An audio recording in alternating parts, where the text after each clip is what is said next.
Ang ganda naman itong halaman na to. Green na green siya. Oh, light green. May pagka-yellow green. Paka-healthy niya. So guys, dito ako malapit sa my Wingstop. And punta ako dyan. Tapos may Panda dyan. Express din ako. Bumili ng pagkain kahapon.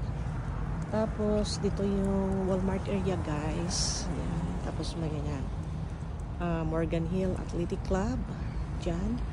And then malapit lang po dito guys yung In Time Fitness. And then dadaan ako mamaya sa gym. And here we go guys. Pakalbo na yung mga kahoy natin dahil fall at saka nagpe-prepare na po tayo ng winter. Kaya nilalamig ng mga halaman, mga kakahuyan. Na sila, nangalaglag na yung mga dahon nila.